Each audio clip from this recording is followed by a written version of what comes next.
శ్రీమాత్రే నమః. సద్గురు జ్యోతిష్యాలయం జూలై నెల రాశి ఫలితాలు కొన్ని అనివార్య కారణాల వల్ల ఒక 10 రోజులు లేటుగా నేను మీ ముందుకు వస్తున్నాను. జూలై 10వ తారీఖు నుండి మొదలు పెడితే జూలై 30 వరకు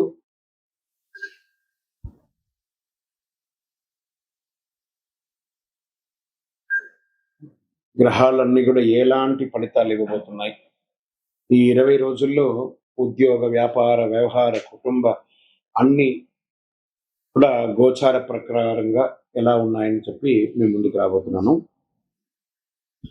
జ్యోతిష్యం అంటే అందరికీ ఒక ఉత్సాహం.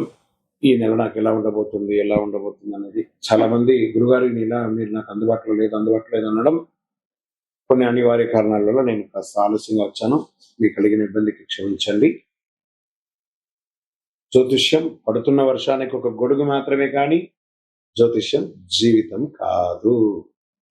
ఈ యొక్క ఫలితాలన్నీ మీ యొక్క వ్యక్తిగత జాతకానికి ఒక 30% మాత్రమే వర్తిస్తుంది. జ్యోతిష్ శాస్త్రరీత్యా వృశ్చిక రాశి మిత్రులారా, నా హృదయంలో ఎడమ భాగంలో ఉన్నటువంటి వృశ్చిక రాశి మిత్రులారా, జూలై 10వ తారీఖు నుండి 30వ తారీఖు వరకు గల శుభాశుభ ఫలితాలు. అదేంటండి గురుగారు, మీరు వృశ్చిక రాశి గురించి గొప్ప చెప్తున్న మిగతా రాశి బాగాలేదంటే, వృశ్చిక రాశిలో ఈ ప్రపంచంలో ఎవరైనా వృశ్చిక రాశి ఉంటే వాళ్ళు నా దగ్గర జాతకం చెప్పాలి. ఎందుకంటే వాళ్ళ కోసమే పుట్టినవానేమో. నేను వృశ్చిక రాశి గురించి నేను కొంచెం ఎక్కువ ఆలోచన చేశాను. వృశ్చిక రాశి మిత్రులారా, ఈ నెల మీకు ఎలా ఉండబోతుందంటే అద్భుతమైన ఫలితాలు పొందుతారు. ఎలాంటి ఫలితాలు పొందబోతున్నారు? ఫస్ట్, కోర్టు వ్యవహారాలు ఏమైనా ఉండిందంటే అవన్నీ తొలగించబడతాయండి. గ్రహస్థితులు ఎలా ఉన్నాయి మీకు? కుజుడు ప్రభావం ధైర్యాన్ని, పోరాట పటిమను పెంచుతాడు. గురుగ్రహం మీకు దైవానుగ్రహం, గౌరవం, ఆర్థిక స్థిరత్వాన్ని ప్రసాదిస్తాడు. శని కష్టాన్ని పరీక్షించిన చివరికి విజయాన్ని మీ వైపు తిప్పుతాడు. రాహు కొత్త అవకాశాలు ఇస్తాడు. కేతు అంతర్ముఖ ఆలోచనలు పెంచి సరైన నిర్ణయాలు ఇచ్చే అవకాశాలు ఎక్కువ కనబడుతున్నాయి. ఇంకా వ్యాపారంలో వేగంగా అభివృద్ధి కనిపిస్తుంది. నిర్మాణం, మైనింగ్స్, ఇనుము, రసాయనాలు, మెడికల్, సెక్యూరిటీ, డిజిటల్ సేవలు, వ్యవసాయ అనుబంధ రంగంలో ఉన్న వారికి లాభాలు పెరుగుతాయి. కొత్త పెట్టుబడులు సరైన ప్రణాళికతో చేస్తే దీర్ఘకాలిక ప్రయోజనం ఉంటుంది. ఇంకా ఆర్థికంగా చూస్తే గతంలో ఉన్న ఒత్తిడి తగ్గుతుంది. నిలిచిపోయిన చెల్లింపులు అందుతాయి. కొత్త ఆదాయ మార్గాలు ఏర్పడతాయి. అనవసరపు ఖర్చులు నియంత్రించే పొదుపు పెరుగుతుంది. కుటుంబ అవసరాల కోసం చేసే ఖర్చులు శుభప్రదంగా ఉంటాయి. ఉద్యోగస్తులకి, ఉన్నతాధికారులకి గుర్తింపు లభిస్తుంది. పదోన్నతి, జీతం పెంపు, కీలక బాధ్యతలు చేపట్టే అవకాశం ఉంది. ఉద్యోగ మార్పు కోరుకున్న వారికి మంచి అవకాశాలు ఉన్నాయి. ఆహ్వానాలు వచ్చే అవకాశాలు బాగా ఉన్నాయి. ఇంకా ప్రభుత్వ రంగంలో ఏ పనులు జరుగుతుందంటే ప్రభుత్వ ఉద్యోగ బదిలీ, పదోన్నతి లేదా కొత్త బాధ్యతలు లభించే అవకాశం ఉంది. ప్రభుత్వ టెండర్ లైసెన్స్ పెండింగ్ ఫైళ్లు పూర్తి అవుతాయి. రాజకీయ రంగంలో ఉన్న వారికి ప్రజాదరణ మద్దతు పెరుగుతుంది. ప్రైవేటు ఉద్యోగాలు, IT, defence, pharma, banking, multinational సంస్థలు, సైబర్ సెక్యూరిటీ రంగంలో ఉన్న వారికి కొత్త అవకాశాలు లభిస్తాయి. విదేశీయ ప్రాజెక్టులు పనిచేసే అవకాశాలు కూడా చాలా ఉన్నాయి. కుటుంబంలో శుభకార్యాలపై చర్చలు పెరుగుతుంది. పెద్దల ఆశీర్వాదం వల్ల నిలిచిపోయిన పనులు పెరుగుతాయి. సోదరులు, బంధువులతో ఉన్న విభేదాలు తొలగుతాయి. కుటుంబ సభ్యుల ఆరోగ్యం శ్రద్ధ వహిస్తుంది. ప్రేమ, దాంపత్యం ఉన్నవారికి సంబంధం మరింత బలపడుతుంది. వివాహ ప్రయత్నాలు చేస్తున్న వారికి మంచి సంబంధాలు వచ్చే అవకాశాలు ఉన్నాయి. దాంపత్య జీవితంలో పరస్పర నమ్మకం పెరుగుతుంది. కోపాన్ని తగ్గించి మాట్లాడితే బంధం బలపడుతుంది. సినిమా రంగం వారికి మంచి మంచి అవకాశాలు. Get ready. సినిమా రంగమా, గెట్ రెడీ. వృశ్చిక రాశిలో ఉన్న సినిమా రంగం వారందరికీ మంచి అవకాశాలు. యూట్యూబ్, టెలివిజన్, సంగీతం, రచన, యాక్షన్, టెక్నికల్, డిజిటల్ మీడియా రంగంలో ఉన్న వారికి కొత్త కొత్త అవకాశాలు. మీ కృషికి ఆలస్యమైన మంచి గుర్తింపు వస్తుంది. ప్రముఖ వ్యక్తులతో పరిచయాలు పెరిగి సమాజంలో గొప్ప స్థితికి వెళ్ళే అవకాశాలు 100కు 1000% ఉంది. గెట్ రెడీ వృశ్చిక రాశి మిత్రులారా, కళాకారులందరూ గెట్ రెడీ. కోర్టు వ్యవహారాల్లో అనుకూలమైనటువంటి పరిణామాలు కనిపిస్తున్నాయి. భూమి, ఆస్తి, వ్యాపార ఒప్పందాలకు సంబంధించిన వివాహంలో పరిష్కారం వచ్చే అవకాశం ఉన్నాయి. ఇక విదేశీయ ఉద్యోగాల కోసం ప్రయత్నం చేసిన వాళ్ళకి కొన్ని అవకాశాలు వస్తున్నాయి. ఆల్రెడీ అక్కడ స్థిరపడి ఉద్యోగం ఉండి పోగొట్టుకున్న వాళ్ళకి మళ్ళీ లెటర్ స్టార్ట్ అవుతున్నాయి. రండి, జాయిన్ అవ్వండి అని చెప్పే అవకాశాలు ఉన్నాయి. ధైర్యంగా ఉండండి. వృశ్చిక రాశి మిత్రులారు, బాగా అలసిపోయారండి మీరు సమస్యలతో. ఇప్పుడు మీకు రాబోతుంది చూడండి, టన్స్ ఆఫ్ టన్స్ అనుగ్రహం రాబోతుంది. చూడండి, రియల్ ఎస్టేట్ రంగం వారికి మార్కెట్ స్తబ్దతగా ఉంది, కానీ కన్స్ట్రక్షన్స్ ఏమైనా చేయండి, లేదా పెట్టుబడులు పెట్టడం మొదలు పెట్టండి. రానున్న రోజులు మీదే అని చెప్పొచ్చు.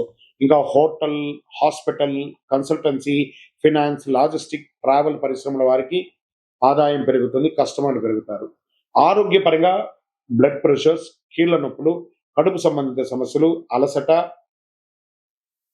ఏదైనా ఒక అకాల వార్త వినడము ఇలాంటివి జరిగే అవకాశాలు ఈ కాలంలో కనబడుతున్నాయి.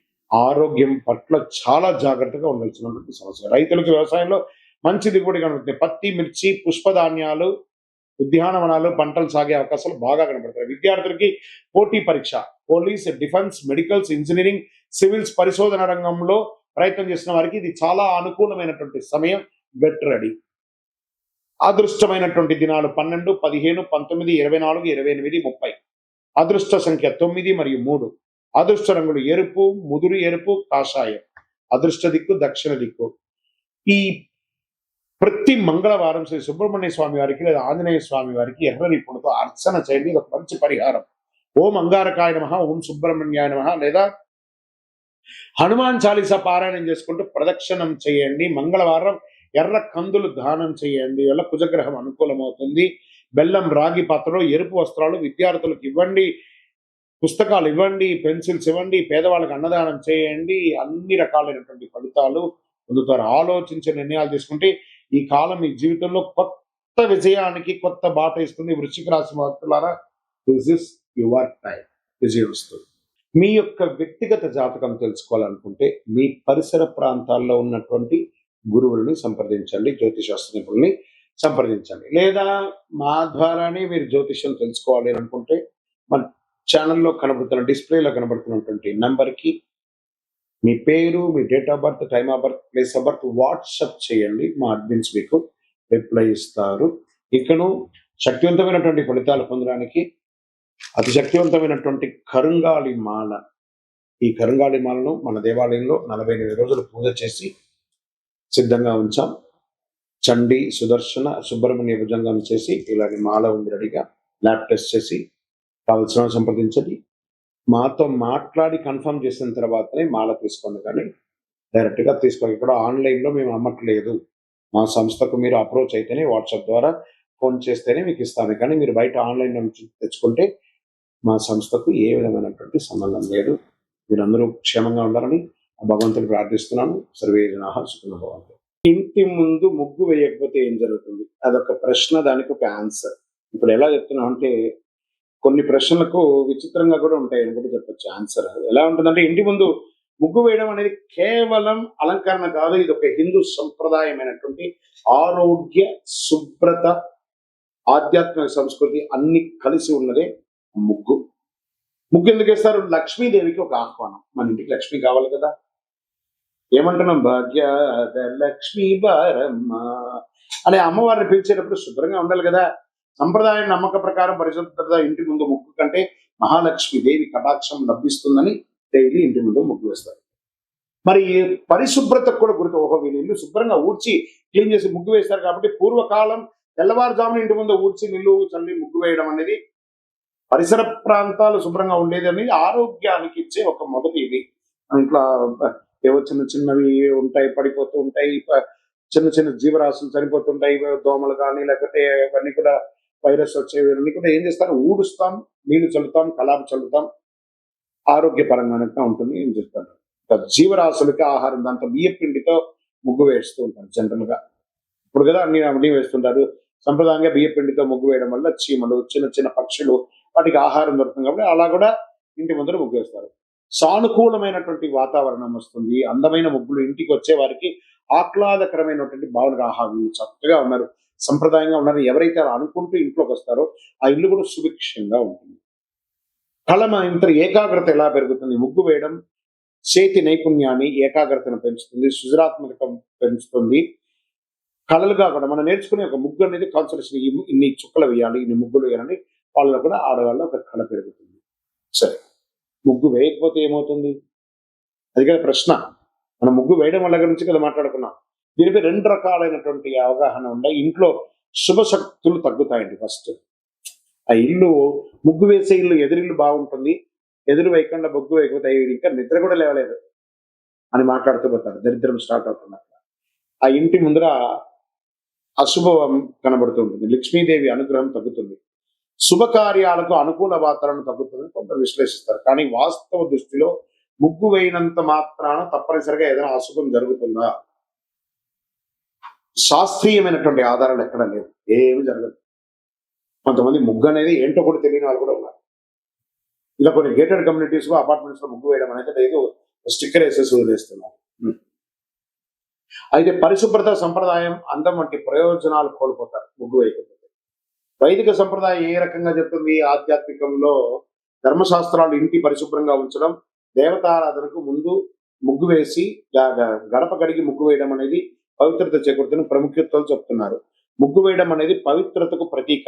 తరతరాలుగా వస్తున్న ఆచారం అయితే ముగ్గు వేయకపోతే తప్పనిసరిగా కష్టం వస్తుంది అని చెప్పడానికి ఏ విధమైనటువంటి శాస్త్ర కోణాలు లేదు. ముగ్గు వెయ్యండి, వేయకపోతే మీ ఇష్టం. వేయకపోతే ఏదో తప్పు జరిగిపోతుంది అనేది భ్రమలోకి వెళ్ళకండి. కానీ వేస్తే శుభ్రంగా ఉంటుంది అనేది ముఖ్యం. ఆరోగ్యంగా ఉంటారు. ముగ్గు వేయడం శుభప్రదం, సాంస్కృతిక గొప్ప సంప్రదాయం, విజయవస్తు. తులసి మొక్క దగ్గర దీపం ఎందుకు పెట్టాలి? పెట్టకపోతే ఏమవుతుంది? ఈ తులసి మొక్క ప్రతి ఇంట్లో ఉంటుందండి. అది వచ్చి విష్ణు యొక్క స్వరూపం. కృష్ణ తులసి, రామ తులసి అని 2 తులసి ఉంటుంది. దీపం పెట్టాను దేవుడు అని చెప్పేసి ఆ చెట్లోకి తీసుకుపోయి కొంతమంది పెడతారు. ఆ వేడికి కరిగిపోతూ ఉంటుంది. అవసరమా? తర్వాత ఆ చెట్టు మొదలు కింద పెడతారు, అవి కూడా కరిగిపోతాయి. చూడండి, తులసి మొక్క పెట్టిన దీపం దగ్గర పెట్టడం వల్ల పెట్టిన దీపము షింక్ అయిపోయి ఉంటుంది. ఆ యొక్క ఆకులంతా ఖచ్చితంగా దీపం పెట్టాలి. తులసి మొక్క దగ్గర ఆ కోటలాగా ఉంటుంది కదా, బయట పెట్టండి. ఒక చిన్న ముగ్గు వేసి ఆ దీపాన్ని బయట పెట్టండి. అది మన వైదిక సంప్రదాయ ప్రకారం ఒక అద్భుతమైనటువంటి శక్తిగా భావిస్తాం. మహావిష్ణువుకి దీపం వెలిగించడం. ఎక్కడైతే ఎవరు మహావిష్ణు తులసి, ఆ యొక్క తులసికి ఏ దీపం వెలిగిస్తున్నాం? లక్ష్మీపరమైనటువంటి దీపాన్ని వెలిగిస్తున్నాం. అంత అద్భుతమైనటువంటి పవర్ ఉంది. తులసిదేవి విష్ణుమూర్తికి అత్యంత ప్రీతిపాత్రమైనగా భావిస్తూ ఉంటారు. సాయంత్రం తులసి దగ్గర నెయ్యి లేదా నువ్వుల నూనెతో దీపం వెలిగిస్తే శుభం జరుగుతుంది. ఐశ్వర్యం, ప్రశాంతత పెరుగుతుంది. సంప్రదాయంలో ప్రతిరోజు సాయంత్రం కుటుంబ సభ్యులందరూ ఒక చోట వెలిగి ప్రార్థన చేసే అలవాటు ఉండేది. ఇంట్లో భక్తి, క్రమశిక్షణ, ప్రశాంతత పెరుగుతుంది. ఆ దీపం కొండెక్కేంత వరకు రాత్రి ఆహారం తీసుకోరు చాలా మంది. ఇది మంచి ఆచరణ. సాయంత్రం దీపం వెలిగించడం వల్ల ఇంటికి పరిసరంగా ఆహ్లాదకరమైనటువంటి వాతావరణం ఏర్పడుతుంది.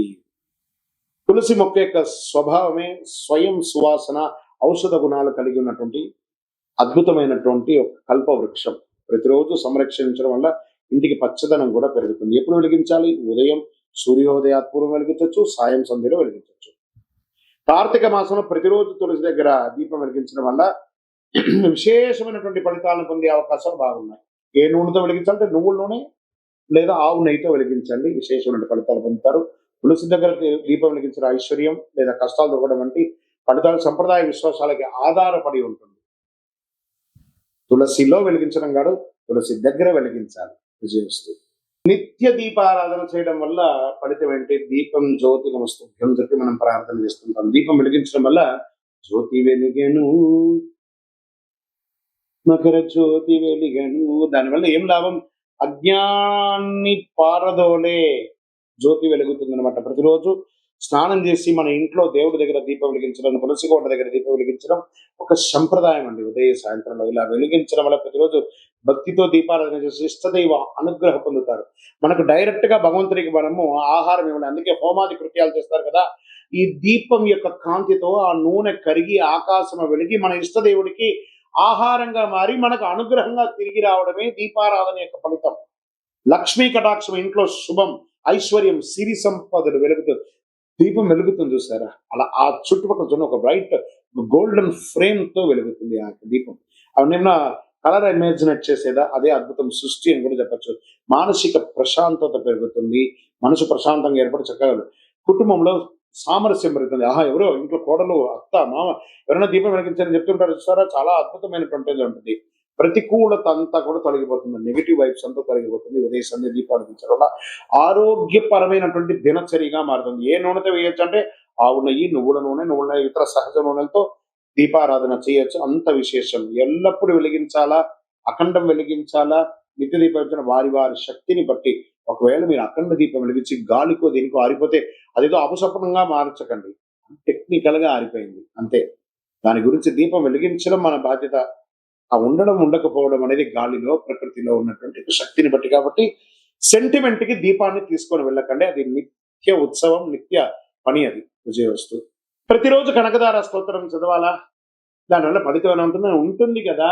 ఒక పేద ముసలి ఆవిడ ప్రార్థన చేస్తూ ఉంటే ఆదిశంకరుల వారు భిక్షాటనకు వెళ్లారు. భవతి భిక్షాం దదాతు దేహి కదవతి భిక్ష, మీరు నాకు దానం ఇస్తున్నారంటే ఒక బ్రహ్మచారి కుర్రోడు వచ్చాడు కదా అని చెప్పి ఇల్లంతా తిరిగి వెతికితే ఎక్కడ కనబడకపోతే ఒక కుళ్ళిపోయిన ఒకే ఒక ఉసిరికాయ మాత్రం ఉండిందట ఆ పేద ఆవిడ దగ్గర. కాలడి క్షేత్రంలో. కాల్ అడి అంటే కాలు పెట్టినటువంటి స్థలంలో. అలాంటి క్షేత్రంలో ఆవిడ వచ్చి తీసుకొచ్చి, అయ్యా నా దగ్గర ఉన్నది ఇదే అని చెప్పి ఇవ్వగానే, అంగం హరే పులగభూషణ వాశ్రయంతి అని చెప్పి కనకదార స్తోత్రాన్ని ఆదిశంకరులు ఈ ప్రపంచానికి అందించారు. అలా ఆ ఇంట్లో ఆ బంగారు వర్షం కురిసిందంట. ఆ ఉసిరికాయతో వర్షం. ఆ కనకదార స్తోత్రం చదవండి. 2 పూటలా చదవండి లేదా వినండి. యూట్యూబ్‌లో వస్తున్నాయి. టీవీలో వస్తున్నాయి. అడ్వర్టైజ్‌మెంట్‌తో కాదు, డౌన్‌లోడ్ చేసుకొని వింటూ ఉండండి. ఎలా అద్భుతమైనటువంటి ఫలితాలు పొందుతారంటే ఐశ్వర్యం, ఆనందం, ఆరోగ్యం అన్ని రకాలైనటువంటి ఫలితాలను పొందుతారు. ఆ కనకదార స్తోత్రంలో అంత పవర్ ఉంది. విజయోస్తు.